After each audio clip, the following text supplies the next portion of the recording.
प्रेरणादायी व सुबोध जीवन जगण्यासाठी माझे चॅनल सरळ जीवनधारा सबस्क्राईब करा. आज मी आपणा साधी सोपी अशी कढी करून दाखवणार आहे. आता कढी म्हणजे काय, हिवाळ्याचे दिवस आहे. आपण जर कपभर कढी पिली तर आपल्याला बरं वाटतं. म्हणून आता हे कढीला काय साहित्य हे बघा. मी 2 वाट्या दुधाचं दही मुरवलं होतं आणि हे दही पाकच हे तयार झालं. आपण याच्यामध्ये ओतून घ्यायचं. हे बघा, हे दही ओतून घेतलं आणि याच्यामध्ये काय टाकायचं, हरभऱ्याचं पीठ. हरभऱ्याचं पीठ 2 चमचे टाकायचं. हे टाकते 2 चमचे हरभऱ्याचं पीठ. आणि हे काय करायचं, फिरवाय करता आपण रवीचा उपयोग करायचा. ही रवी तर प्रत्येकाच्याच घरी असते. हे बघा, असं एक जीव होईपर्यंत ते मिरवायचं. तोपर्यंत इकडे आपण काय करायचं, गॅस पेटवून द्यायचं. गॅस पेटवला तर कढई गरम होते आणि पटकन 5 मिनिटात आपल्या कढीची फोडणी तयार होते. आता ही गॅस पण पेटवला, हे कढी पण एकजीव होते. सोपी आहे अगदी. बघा, हा लगदा कसा तयार होतो ना, आणि असं हलवायचं. असं आपण वरण जसं घुसळतो तसं घुसळायचं. बघा, आता हा लगदा एकजीव झाला. हरभऱ्याचं पीठ आणि दही एकजीव झाला. आता याच्यामध्ये आपण काय करू, पाणी टाकतो. बघा, पाणी टाकायचं. हे असं झालं. आपलं ताक तयार झालं. हरभऱ्याचं पीठ घालून ताक तयार झालं. इकडे कढई तापतेच आहे. त्याच्यामध्ये आपण काय करायचं, तेल टाकायचं. तेल सोडायचं. 1 पडी. ज्याला तूप टाकायचं असतं तो तूप पण टाकतं. आपण तेल टाकते मी, कारण माझी नात आहे ना, तिला तुपाची वास येते. म्हणून मी तेलाची फोडणी देऊन कढी करते. आता हे जे तेल तापलं आहे याच्यामध्ये काय करायचं, जिरं टाकायचं. जिरं कडकड वाजताय ते जिरं टाकायचं. जिरं थोडं लाल होत द्यायचं. आणि त्याच्याबरोबर काय टाकायचं, असे 2-3 लवंगा असल्या तर कढीची अशी वास येते, ते होते. लवंगा टाकायच्या. दालचिनी पण टाकायची थोडी अशी काप करून. वास येते, कढीची वास येते. आता हे टाकताय, तेल टाकताय, जिरं. याच्याबरोबरच काय टाकायचं, आता फोडणी आपली कढीची फोडणी. त्याच्याबरोबर हे लसूण आणि अद्रकचं हे फोडणी. हे पण लाल होऊ द्यायचं.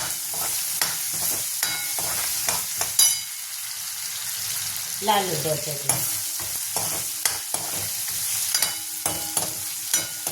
वास येतो, दालचिनीचा वास येतो, म्हणून कढीला दालचिनी टाकायला पाहिजे. आता हे याच्याबरोबरच काय टाकायचं, 4-5 मिरचीचे असे अख्खे असे चिरून कापलेले ते पण टाकायचे. आणि त्याच्याबरोबरच काय असतं, कढीपत्ता. कढीला कढीपत्त्याची आरोग्याच्या दृष्टीने गरजच असते. म्हणून आपण काय करायचं, त्या फोडणीबरोबर कढीपत्ता पण टाकायचा. कढीपत्ता फुटतंय, आपली फोडणी फुटते. बघा, लाल झालं आहे ना, झालं लाल. आणि हा लगदा आपला तयारच आहे, ताकासारखा. असं घुसळत राहायचं. आपली फोडणी झालीच आहे आणि काही वेळ लागत नाही. साधी सोपी कढी आणि चविष्ट हिवाळ्याची आपल्याला प्यायला खूप मजा येते. तर आता झाली आपली ही फोडणी, पूर्ण फोडणी झाली आहे. आता हे टाकून घेते ताक. टाकलं. आता आपल्याला जेवढं पाणी लागेल तेवढं पाणी टाकायचं आपण. हे बघा,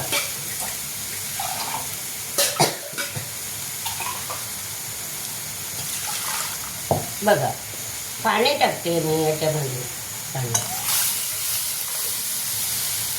जेवढं पाणी लागेल. आता आपलं हरभऱ्याचं पीठ 2 चमचे होतं. तर आता एवढी पातळ बस झाली कढी आपल्याला. आता याच्याबरोबर काय टाकायचं, मीठ आणि हळद. हळद टाकायची थोडी, हळदही जास्त टाकायची नाही, पिवळी होऊ द्यायची नाही कढी. बस एवढी हळद. आणि आता आपली कढी किती आहे, कढीच्या पानानं मीठ टाकायचं. जास्त मीठ नाही टाकायचं, कढीला जेवढं मीठ लागेल तेवढंच टाकायचं. आणि थोडी फिरवायची. याच्यामध्ये 1 चमचा साखर सुद्धा टाकायची. ते साखर आपण का टाकतो की आपला जो हा कढीचा रंग हिरवा असतो तो तसाच राहतो, थाकत नाही तो. तर म्हणून 1 चमचा साखर पण टाकायची. टाकली साखर. आणि कोथिंबीर टाकायचं याच्यावर. कोथिंबीर बघा, ताजा कोथिंबीर, अगदी साधी सोपी. आणि कलर बघा कसा आलाय सुंदर, आपल्या श्रीखंडासारखा कलर आला. जास्त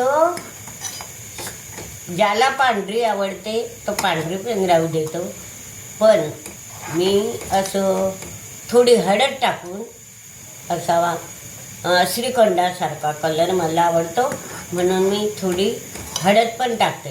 हे बघा, आता आपल्याला अजून इथं पाणी टाकावं लागेल, ती घट्ट होते. हे बघा, आता हे पाणी पण टाकते. आणि याला सारखं फिरवत राहायचं 5 मिनिट उकळी येईपर्यंत. बघा आता ही कढीला बघा कशी उकळी आली बघा. आणि रंग कसा श्रीखंडासारखा दिसतोय, वास पण सुंदर येते. कढीपत्ता, कोथिंबीर, त्याच्यामध्ये साखर. आता आपण 1 वाटी कढी पी. मी तुम्हाला पण कढी देते बघा. मी आता गॅस बंद करते. कढी करायची पद्धत अशी असते की तिला उकळी येता बरोबर गॅस बंद. आता तुम्ही पण 1 वाटी कढी प्या, मी पण पिते. आणि हा व्हिडिओ लाईक आणि शेअर करा. ही जी कढी आहे ही उन्हाळ्याची अशी हिवाळ्याची योग्य असते. आपल्या आरोग्याच्या दृष्टीनं कढी पिणे चांगलीच असते. तर अशा प्रकारे साधी सोपी 10 मिनिटात होणारी आपली ही रेसिपी म्हणजे कढी आणि हिवाळ्याच्या दिवसात ही योग्य असते. तर तुम्ही सुद्धा हा व्हिडिओ प्रत्यक्ष कृतीयुक्त पाहिला आहे, तुम्ही अशीच कढी करा आणि हा व्हिडिओ लाईक व शेअर करा. माझे 2 चॅनल आहे, रसभरीत काव्य आणि सरळ जीवनधारा. हे रेसिपी सरळ जीवनधारावर मी नेहमी करीत असते आणि प्रेक्षक मला चांगला प्रतिसाद देतात. तेव्हा कढीसुद्धा तुम्ही घरी करून पहा आणि हा व्हिडिओ लाईक व शेअर करा.